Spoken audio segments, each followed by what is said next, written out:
Sonic the Hedgehog 4. Oh, Sonic the Hedgehog 4. Sonic 4 is definitely a video game.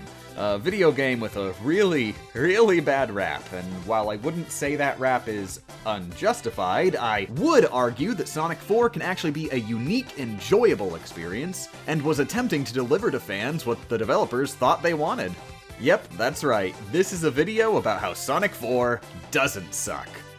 Those are a little hard to find, but hear me out here. Important note, this is only about Episode 1. Episode 2, from what I can tell, is more of a sequel than the second part of the same game. I haven't actually played it yet, I'll get around to it, pinky swear. In a Genesis Sonic game, gravity is a constant force which the player can tangibly feel. It's impossible to make it up even a small slope if you haven't built up enough speed to fight the power of gravity.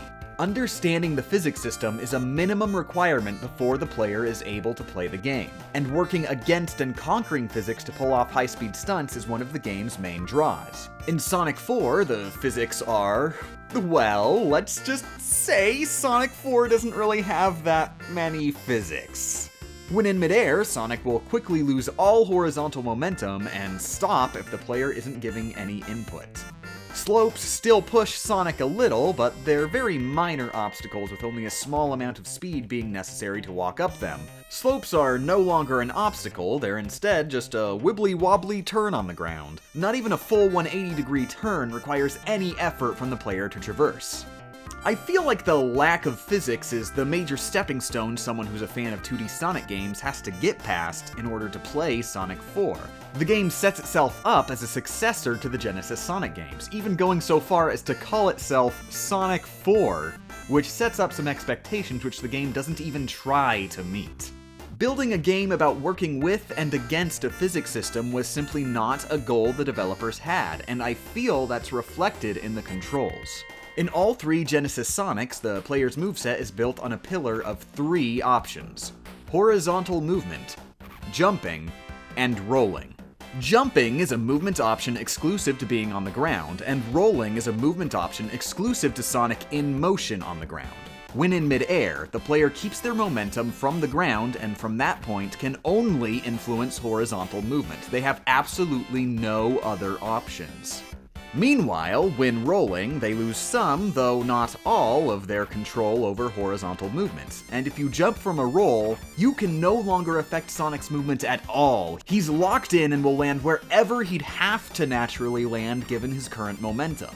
Essentially, as soon as you're heading somewhere you don't want to go while in a roll, you've already made a critical mistake and can't take it back. The player is either being heavily controlled by the physics system or entirely at its mercy. But then, in Sonic 4, Sonic is given one critical addition to his moveset: the homing attack. I cannot stress enough, the homing attack changes everything! Whenever the player is in midair, they now have the option to give themselves a single high-speed boost in whatever direction they're currently attempting to move. This opens up huge opportunities which change the game on a fundamental level, giving the player far greater mobility than they've had in any Genesis Sonic game. Want to go from a slow jog to a quick run? Do a homing attack. Need to reverse direction on a dime? Homing attack. Want to get a quick start after running off a half-pipe slope? Homing attack. Not at a good angle to reach that nearby platform? Homing attack! With the homing attack, the player is now able to pull off far more maneuvers than were available in the Genesis Sonic games, and pull them off at a greater speed, making the game less about planning out your moves in advance, and more about acting in the moment. Remember how Sonic stops in midair if the player stops giving input? That's a deliberate choice the player can make in the moment to prevent Sonic from flying somewhere they don't want him to.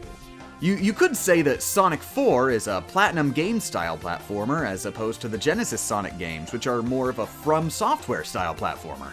Yes, I am aware I just said Genesis Sonic is the Dark Souls of platformers. I'm not entirely sure how life led me down this path, but I'm going all in. The point is, Sonic 4 actually has the building blocks of a fast-paced game, more so than the original games do. The Genesis games gave the players a high max speed, but in order to actually reach that speed, the player had to work for and earn it, fighting against the environment and their own weight. You frequently put yourself at the mercy of the physics system, and you must choose when to do so, knowing where you'll land before you even make the jump. It's a slow-paced game with high-speed potential.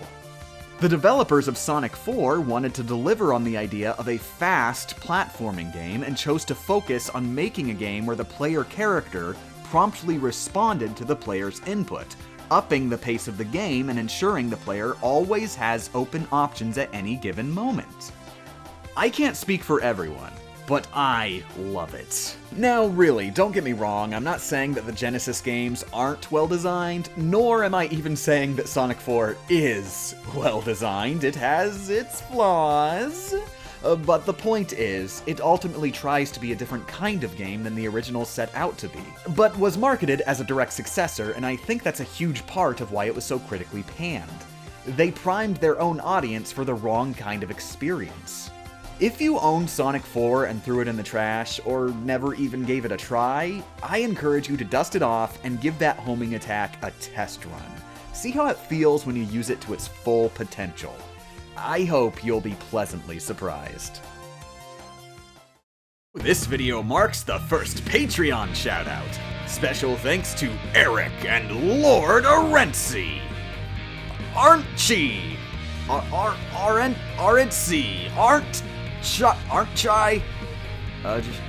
Just send me a PM if I'm reading your name wrong. I'm trying my best. And to everybody here, arigato gozaimasu desu for watching, and get out of my house.